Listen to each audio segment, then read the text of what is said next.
जरा हाथ लंबा रखो ना, हाथ आ रहा ना पूरा फ्रेम में।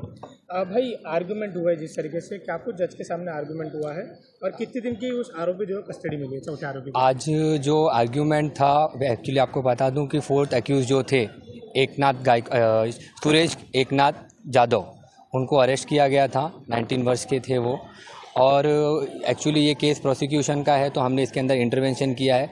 तो हम पब्लिक प्रोसिक्यूटर को इसके अंदर असिस्ट कर रहे थे और ये रिमांड स्टेज था। तो रिमांड स्टेज में जब हमारा आर्ग्यूमेंट हुआ तो डिफेंस का आर्ग्यूमेंट ये था कि इसके अंदर जो अभी रिसेंटली अमेंडमेंट एडिशन हुआ है सेक्शन का, जो कि 311, उसको लेके उनका ये बोलना था कि जो 3 से 11 है वो एप्लीकेबल नहीं है। तो ऑलरेडी मैजिस्ट्रेट में भी उनको उस चीज़ के लिए बोला कि ऑलरेडी इस पीस पे जो ऑर्डर हुआ है, जो पब्लिक प्रोसिक्यूटर के थ्रू एप्लीकेशन मूव होकर मैजिस्ट्रेट ने इसके ऊपर ऑर्डर किया है, तब जाके ये सेक्शन इसके अंदर ऐड ऑन हुए हैं। अगर आपको इसको सेक्शंस को लेके कुछ आपको लेकर ऐसा लगता है कि ये एप्लीकेबल नहीं है तो आपके पास यहाँ पे अथॉरिटी नहीं है। You can go to the sessions court, file the application regarding this application, क्योंकि यहाँ पे मेंटेनेबल ही नहीं है, क्योंकि ऑलरेडी मजिस्ट्रेट कोर्ट ने यहाँ से ऑर्डर पास कर दिया है। अब इसको जो भी चैलेंज करना है आपको अपर कोर्ट में आना पड़ेगा। और रही बात रिमांड स्टेज की, तो रिमांड स्टेज पे आज हमने पुलिस कस्टडी की डिमांड की। प्रोसिक्यूशन के दौरान जो इन्वेस्टिगेशन आयोग की तरफ से जो उन्होंने 5 डेज़ का कस्टडी की डिमांड की थी और मैंने भी मैक्सिमम पुलिस कस्टडी की डिमांड की थी। फाइनली आर्ग्यूमेंट कंक्लूड होने के बाद अभी मैजिस्ट्रेट का ऑर्डर आया है रिमांड एप्लीकेशन के ऊपर, जिस रिमांड एप्लीकेशन पे मैजिस्ट्रेट ने 6 तारीख तक का एक्यूज़ को पुलिस कस्टडी ग्रांट किया है।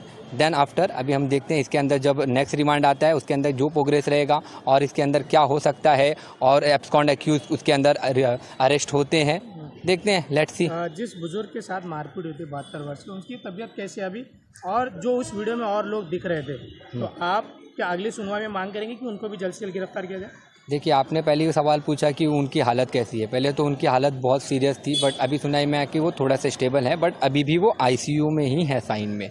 और उनका जो भी अभी ट्रीटमेंट है वो चल ही रहा है, प्रोसेस में है। उसकी जो भी रिपोर्ट आएगी, अभी आपने पूछा कि अक्यूज़ के, उसके अंदर जहाँ तक मेरी विक्टिम की बात हुई तो उन्होंने मुझे कहा कि 10 to 12, बट अभी वो स्टेबल हो जाएंगे तो उनके अंदर हम वापस से सप्लीमेंट्री स्टेटमेंट के इसके अंदर हम लोग डिमांड करने वाले हैं। क्योंकि इसके अंदर जो सेक्शंस है, अच्छा जो एक्ट हुआ है इसके अंदर हमें ऐसा लगता है कि 2 सेक्शन और ऐड होना चाहिए। जैसे कि ये केस है जो प्रोसिक्यूशन स्टोरी है, जिसके हिसाब से विक्टिम का स्टेटमेंट के हिसाब से ये अटेम्प्ट टू मर्डर भी करने की ट्राई किया गया है। मॉब लिंचिंग तो हुई है, उसके अंदर आर्म्स यूज़ हुआ है, तो आर्म्स एक्ट, मॉब लिंचिंग और अटेम्प्ट टू मर्डर के जो सेक्शंस हैं वो इसके अंदर ऐड ऑन करना है।